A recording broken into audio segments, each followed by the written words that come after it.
Hi, I'm Caroline and I am the new-ish marketing outreach executive at Ridgefield Consulting.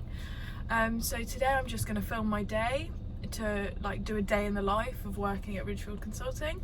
I've been there for a few months now, so I've learned a fair bit, so I'll show you some of the stuff I've learned. I will show you what it's like just in the office in general, and I will show you what I do on an average day.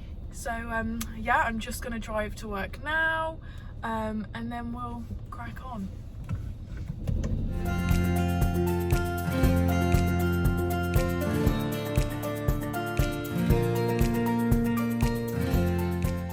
So I've just arrived at work and I'm going to go into the office and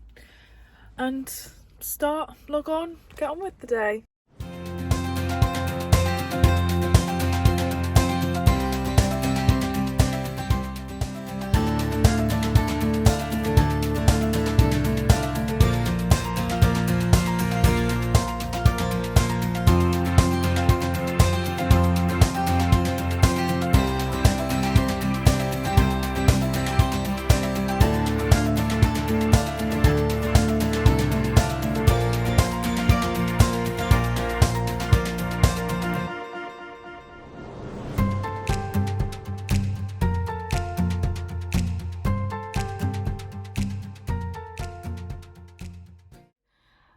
So before I started here, I was working as a freelance, self-employed digital marketing consultant, and there's a lot of stuff that I wish I knew while I was doing that, which I've learned now since I've started here at Ridgefield.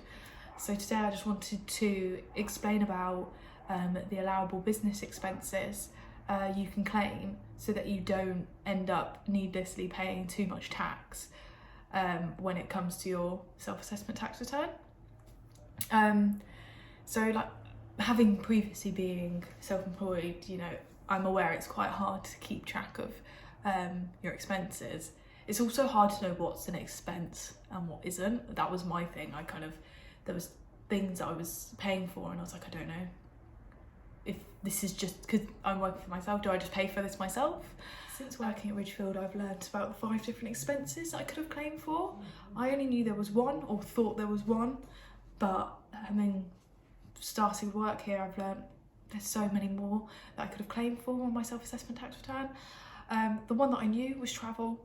I had to regularly travel. I had to go to meetings, meet people quite regularly, and the mileage is claimable at a fixed rate provided by HMRC. So after travel expenses, one of the things I learned about was office costs. You don't have to be running your business out of an office to claim for these. You can even claim a proportion of your household bills if you're working from home like I was. And then as well as that, you can claim for other expenses that fall under the category, things like stationery, postage costs if you have to post letters or whatever, printing, quite a lot of people print, and even computer softwares someone like me who's doing marketing, you do have to use quite a lot of different softwares. So that would have been really good because software is really expensive. So it'd been great to have known that, but it's definitely something that people should think about and maybe do a bit more looking into, because it's definitely worth claiming back on things like that because it adds up, and especially if you're having to pay for office costs regularly. So another expense I wasn't aware about is your marketing and subscription costs. Whether you market yourself online, offline, it's worth investing, and most people are likely to spend money to make it.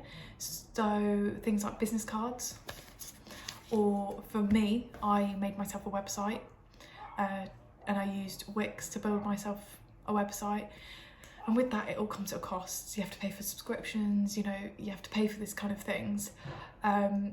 So the good thing is, which I didn't know about, is that you can deduct it from your earnings as a business expense. So the fourth thing that you can claim for is equipment costs. It's quite a broad category. It could be, it's anything you need to work as such. Like if you're a hairdresser, you need hairdressing scissors. If you're a builder, you might need something like a cement mixer. Like you can claim for any of those. And this is something I didn't realise. I didn't claim for anything of mine that I needed to work because I didn't realise you could. But like here at Ridgefield, we're constantly having to buy new equipment, like the equipment I'm using today, you know, stuff like that. And you should see the mountain of boxes that we have for all the equipment that you need. Like to work, you need equipment. So these are all things that you can claim for. So the last expense, number 5, that I had no idea about was being able to claim back your professional fees and your legal costs.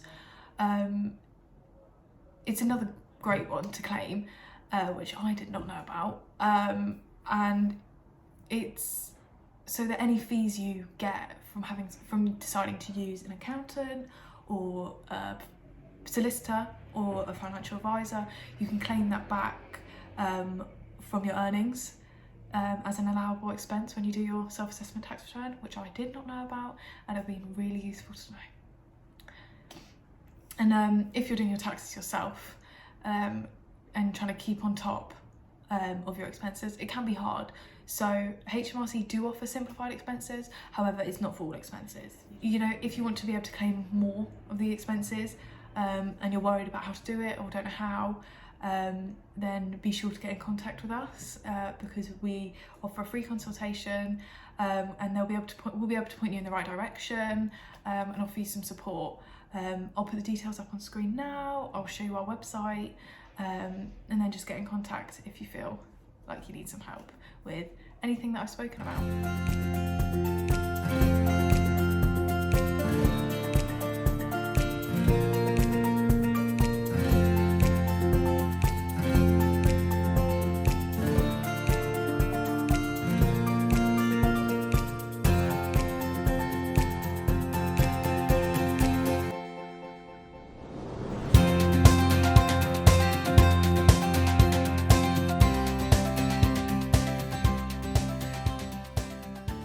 Finished for the day. I'm gonna go home. Hope you enjoyed. I hope the video was useful and insightful, and yeah, thank you for watching.